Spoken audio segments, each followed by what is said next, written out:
மந்திர தோட்டம். சன்னி பாட்செட் தோட்டத்தில் அந்த இரவு மிகவும் அமைதியாக இருந்தது. நிலா முழுமையாக ஒளி வீசிக் கொண்டிருந்தது. இலைகள் மெதுவாக காற்றில் அசைந்தன. மண் கூட சுவாசிப்பது போல இருந்தது.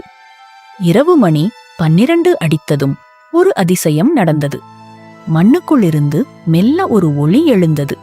அந்த ஒளியுடன் காய்கறிகள் ஒன்றன் பின் ஒன்றாக கண் திறந்தன. தக்காளி டாமி மெதுவாக நெட்டெழுந்தான். ஆஹா, இன்னொரு அமைதியான இரவு என்று சிரித்தான். அப்பொழுது மண்ணுக்குள் இருந்து ஒரு மென்மையான குரல். அமைதியா? அது கேரட்.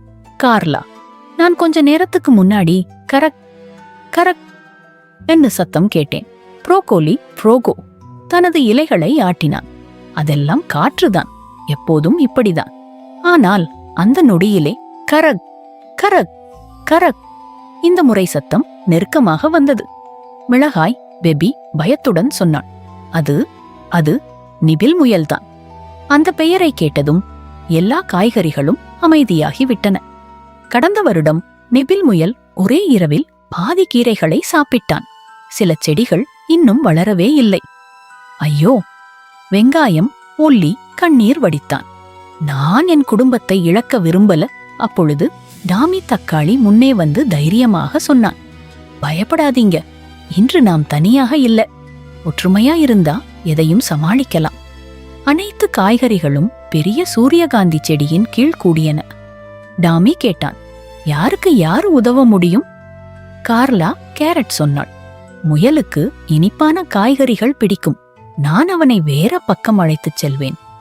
நான் இருக்கேன் என்று பெப்பி மிளகாய் சொன்னாள். என் காரமான வாசனை அவனை தும்ம வைக்கும். புரோகோ மார்பை நிமிர்த்தினான். நான் வழியையே அடைப்பேன். என்னை தாண்டி யாரும் வர முடியாது. உருளைக்கிழங்கு, பீன்ஸ், சோளம், வெள்ளரிக்காய் எல்லாம் தலையசைத்தன. நாங்க துணை நிற்கிறோம். அதே நேரத்தில் நிலவொளியில் நிபில் முயல் குதித்து வந்தான். நள்ளிரவு ஸ்நாக் என்று மகிழ்ச்சியாக சொன்னான். அவன் மூக்கு நடுங்கியது.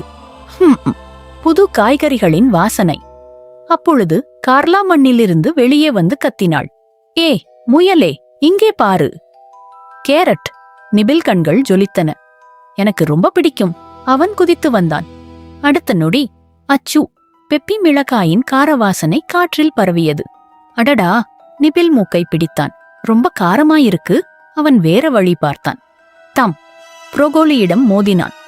இங்க மரம் எங்கிருந்து வந்தது என்று நிபில் ஆச்சரியப்பட்டான். நான் மரம் இல்ல என்று புரோகோ அமைதியாக சொன்னான். நான் காய்கறி. இது எங்களோட வீடு.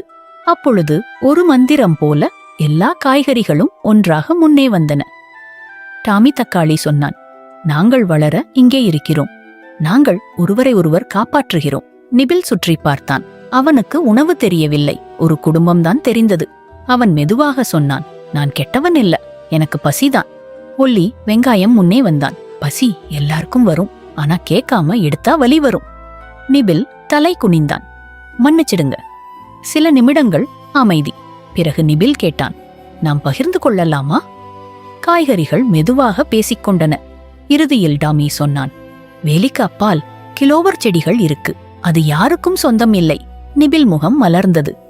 நன்றி, நான் இனிமேல் இங்கே வரமாட்டேன். சூரியன் மெதுவாக எழுந்தது. நிபில் கையசைத்து சென்றான். காய்கறிகள் தங்கள் இடங்களுக்கு திரும்பின. காலை வந்தபோது தோட்டக்காரர் ஆச்சரியப்பட்டார். ஒரு செடியும் காணவில்லை. மாறாக தோட்டம் இன்னும் அழகாக, இன்னும் வலிமையாக இருந்தது. ஏனென்றால் ஒற்றுமை இருந்தால் சிறிய காய்கறிகளும் பெரிய தோட்டத்தை காப்பாற்றும்.